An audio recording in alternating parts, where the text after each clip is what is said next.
In October of 2026, Microsoft are ending support for Microsoft Publisher. Now, normally when companies do this, they just don't bother updating the software, but it's still available. However, you will no longer be able to install it, and you may even find that the software gets removed. This is going to cause a problem in schools because obviously a lot of people in a lot of schools use Microsoft Publisher. So what we're going to look at today is a couple of alternatives we can use.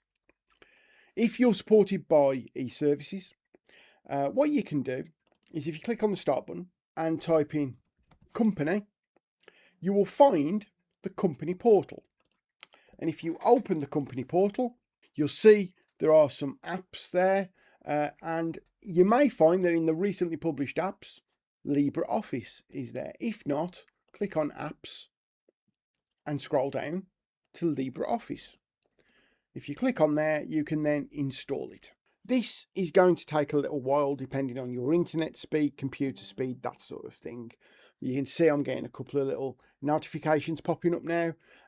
So we'll come back when this is downloaded and installed. So that took a couple of minutes to download. Enough time to make a cup of tea if you'd already bought the kettle. So if we click on start and we type in draw, we should see LibreOffice Draw is now available to us. And if we open that, you'll get some pop-ups first of all, because it's the first time that you install it. You may get another couple of setup things, just accept them if you do. And you will get to this. As you can see, if you've used Publisher, it kind of looks similar. It's a little more clunky than Publisher, given that Publisher's already quite clunky. So this isn't quite as polished, but it does do it. It's a free alternative. It does work. It will open your Publisher documents. So we can just go File, Open. We can find our Publisher documents and we can open it. And as you can see, we have similar things. We get text boxes, image boxes. We can move things around. It's not as polished. It hasn't got all the features. I'm not going to guarantee that every Publisher document you open will look exactly as it looked on Publisher, but 99% of the time, this should get you where you need to be.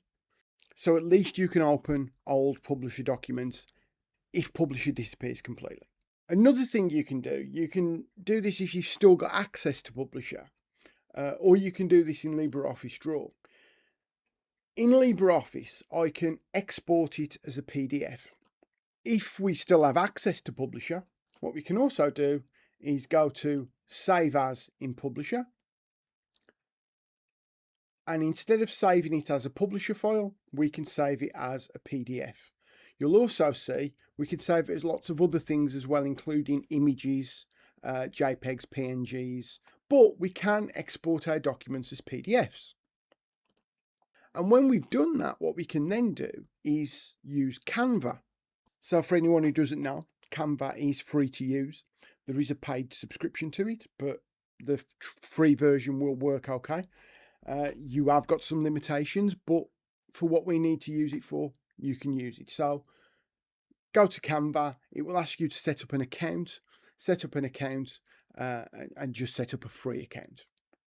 You'll get to a page which will be something like this, and we can now create.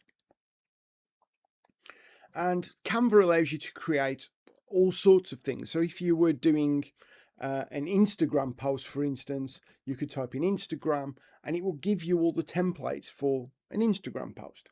What we're actually doing here is we're bringing in something from Publisher. So it's actually going to be an A4 or an A3 document. If I just type in A4, you'll see I'll get A4 document portrait there. So I can click on there. It opens in a new tab. And what I can do is go to Uploads. So I can upload the PDF that I've created in either LibreOffice Draw or Publisher.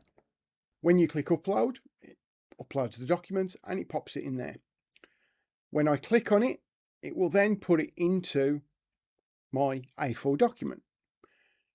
A good advantage here is we can go in and we can start changing things, so it does make it editable, which is really useful.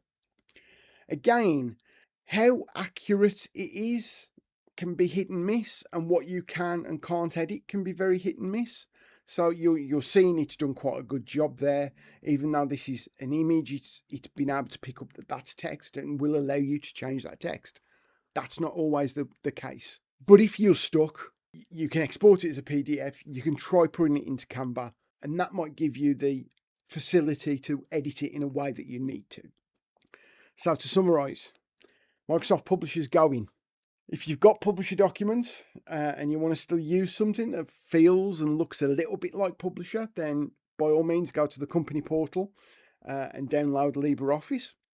If you're not supported by eServices, you can just go to the search engine of your choice, type in LibreOffice and download it. It is free.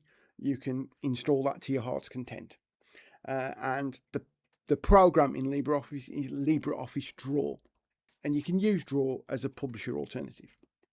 Alternatively, if you don't want to install LibreOffice Draw and you are using Canva or you want to use Canva, we can export our documents as PDFs and bring them into Canva, and hopefully we'll have the editing facilities we need. Rest in peace, Microsoft Publisher.